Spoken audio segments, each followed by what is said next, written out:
경매에 나온 부동산인데 뭔가 복잡한 법적 문제가 얽혀 있어요. 근데 가격이 엄청나게 싸요. 이거 함정일까요? 아니면 대박 기회일까요? 오늘은 바로 이 고위험 부동산 경매의 숨겨진 가치를 파헤쳐보는 시간입니다.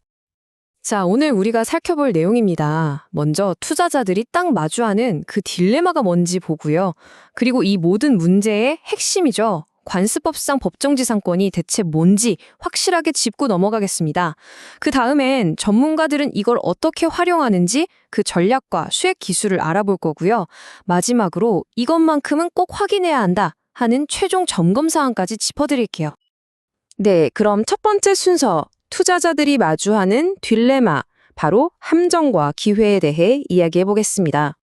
자, 이런 상황을 한번 상상해 보세요. 땅이 경매에 나왔는데 시세의 반값이에요. 와, 이거 대박이다 싶죠? 근데 문제가 하나 있어요. 그 땅 위에 다른 사람 소유의 건물이 떡하니 쳐 있는 겁니다. 여러분이라면 어떻게 하시겠어요? 이게 과연 숨겨진 보석일까요? 아니면 돈만 날리는 재앙의 시작일까요? 좋습니다. 이 질문에 답을 하려면요, 우리가 반드시 알아야 할 법률 개념이 하나 있습니다. 이름은 좀 어려운데 바로 관습법상 법정지상권이라는 겁니다. 한번 제대로 파헤쳐보죠.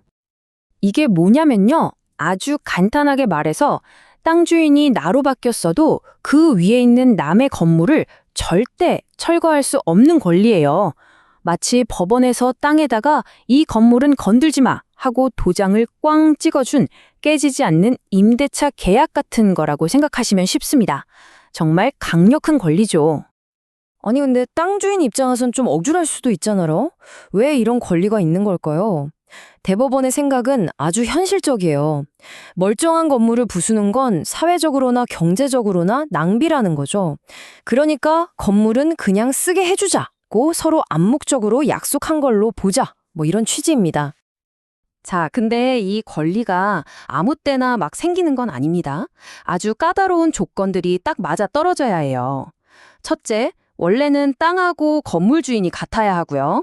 둘째, 그 공유하던 땅이 법적으로 쪼개져야 합니다. 셋째, 그 결과 땅 주인과 건물 주인이 달라지는 상황이 발생해야 하고요. 이 세 가지 조건이 모두 충족되면 바로 그때 건물 소유자에게 이 관습법상 법정지상권이라는 게 딱 생기는 겁니다. 자, 규칙은 이제 이해가 되셨죠? 그럼 이제부터가 진짜입니다. 전문가들은 이 복잡한 상황을 어떻게 이용해서 돈을 버는지 그들만의 공략집을 한번 들여다보겠습니다. 이걸 보면 길이 아주 명확해집니다. 이 물건, 누가 사야 하고 누가 피해야 할까요? 만약 여러분의 목표가 저 낡은 건물 부수고 새 건물 지어가야지 라면 이건 절대 쳐다보시면 안 됩니다.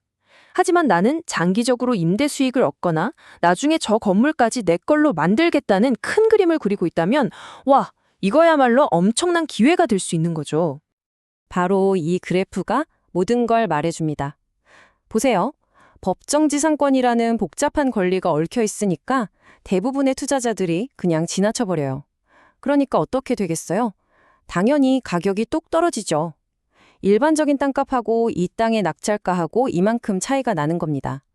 바로 이 가격 차이가 우리가 노리는 수익의 원천이 되는 거고요. 그럼 얼마나 싸게 살 수 있냐고요?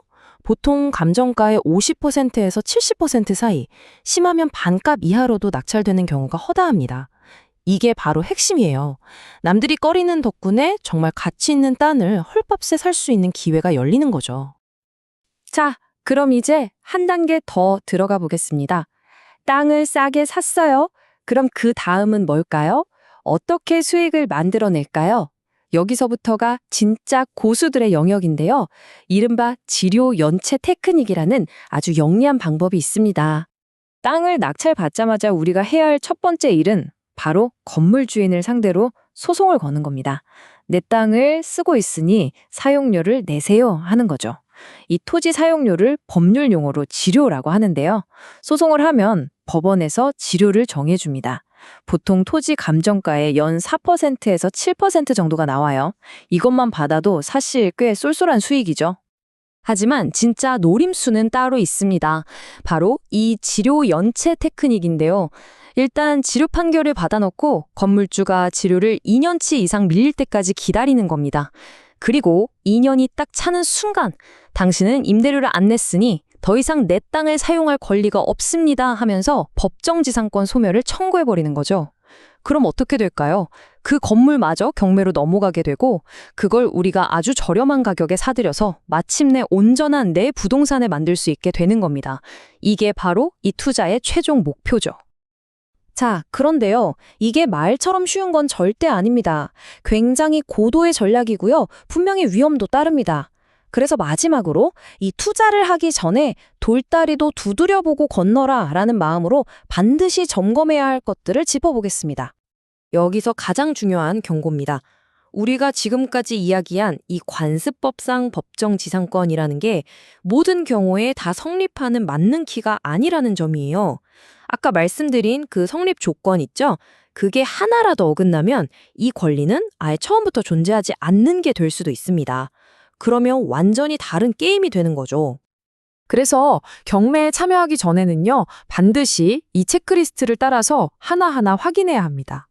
등기상 전부증명서는 지본이고요. 과거의 기록을 보기 위해서 폐쇄 등기 부과를 떼봐야 합니다. 그래서 토지가 나뉘는 바로 그 시점에 토지와 건물의 소유자가 정말로 동일했는지를 내 눈으로 직접 확인해야 하는 거죠.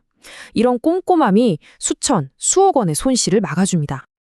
자, 어떻습니까? 오늘 이야기를 들어보니 법률 지식이라는 게 어쩌면 가장 강력한 투자 무기가 될 수도 있겠다는 생각 들지 않으신가요? 남들이 모두 위험하다고 고개를 젓는 곳에 사실은 엄청난 기회가 숨어 있을 수 있습니다. 결국 아는 만큼 보이는 법이니까요.